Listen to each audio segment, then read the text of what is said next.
Good morning, everyone. Hello. Here we are again at Teasel and Skylark, and we have got the top 10 for June to give you now. It's another fascinating array of books. So we're going to go straight in at number 10 with... At number 10 we've got The Book of Birds by Robert Macfarlane and Jackie Morris.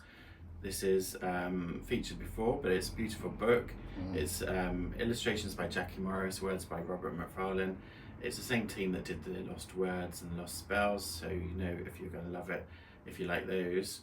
It's just absolutely stunning. It's can't say it, praise it highly enough. Yeah. And if you're wondering, the Skylark is in there. The Skylark. Why is that interesting? I can't think. It's just a nice bird. It is, isn't to it? reference. Yeah. Interesting. Yeah. In at number 9, we have got Grasslands by the inimitable John Wright. And you may remember, or indeed you might have come to his fascinating talk at the King's Arms recently.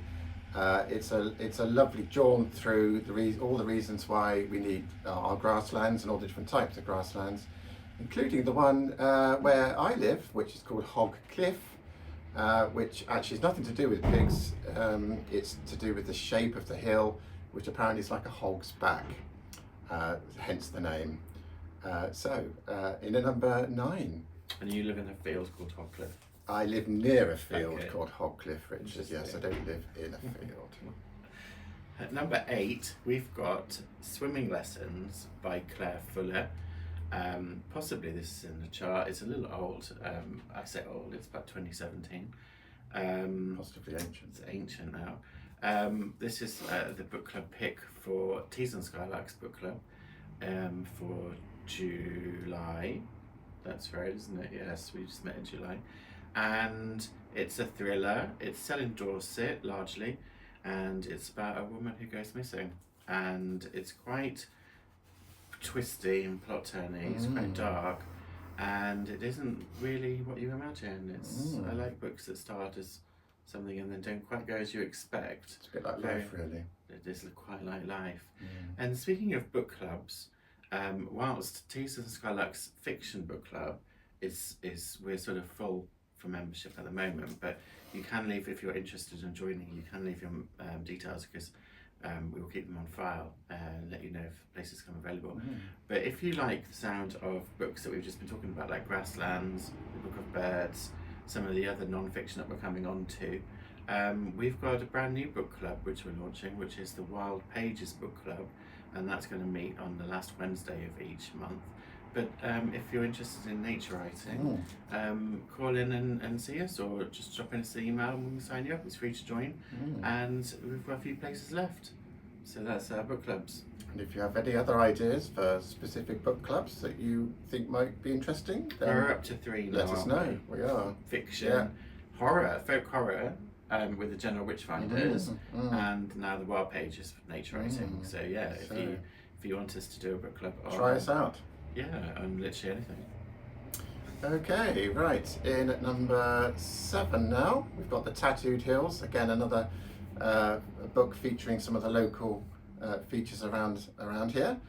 And this is by John Walcott, and it's another really interesting take on all of the chalk figures around the country, including, of course, the one nearby, which we'll all know about. Which one's that? That would be the Cern Abbas Giant. No, another fascinating figure, chalked on the hills. Not chalked on the hills, sort of dug out of the head, isn't it, into chalk. Anyway, it's been chalked on the hills. It's been drawn with a giant piece of chalk. Yes. Anyway, moving on. It's in our chart quite deservedly at number 7, because it's a great, fascinating read, and John just knows how to, really tell us all about these things. And he's coming to do a talk about it. He's coming to do a talk in September. Details on the website at the King's Arms once again. So have a look at our website and sign up. At number 6, I believe, we've got The Eight. That's confusing. And this is another novel. It's quite new. It's by Joanna Miller, and this is set in the 1920s. And it's about when Oxford University first allowed female students. Indeed, they did. And it's about a group of female students at Oxford who become friends. And yeah, it's a great read, and it's doing really well. Fighting obviously some of the Fighting, yeah. male-dominated society at the time. Absolutely. So that's it's a great subject for a book, actually. It is actually. Yeah. So that's at number 6. It is. And at number 5, we've seen this one before. It's a weird guide. A really, really fun exploration of some of the more interesting and indeed weird places to go and visit in the UK. And that is at number 5. Number 4, we've got another novel, which seems to be like I'm doing all the novels you're doing all the non-fiction. That's because you've read them all. Yes, well, it's just the way it's worked out as well. It's in the chart. So this is The Names by Florence Knapp. And again, this is a great novel, and it's about one of those tiny, sort of, well, quite small decisions in life. Well, I suppose naming somebody isn't a small decision, it's quite big. But how that might affect your life. So it sort of splits into 3 timelines, which is it's really fascinating, and it's a really good read. Yeah, and I speaking of myself, being called Dave, I've just been scarred for life. I don't know about you. Well, I mean, Yeah. It's just going to happen, I suppose. But I'm living with it valiantly. What would your preferred name be? It would be Tarquin. Fabio. Fabio. I'm not calling you Fabio. No, all right then. Sorry. Okay. Number 3. No, where are we? Number 3.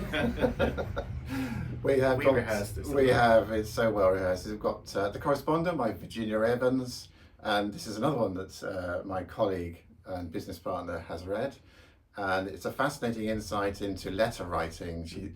This lady, sort of getting on a bit, and her eyesight's going. And she's writing lots of interesting letters to different people, but there's one letter that she keeps going back to that she can't quite finish. If you could write a letter to anyone, David, who would that be, and what would you say? I literally don't know. I'm going to turn the question back onto you. Who would you write to, and why? I would write to Virginia Evans and tell her how good her book is. That's clever. Yeah. I really enjoyed it. Good. At number 2, we've got Stonelands by Fiona Robertson. This is a non-fiction nature memoir, really. And this ideal read for the Nature Book Club, by the way. Just plugging that again. And this is it did really well for us in hardback. It's selling phenomenally well in paperback.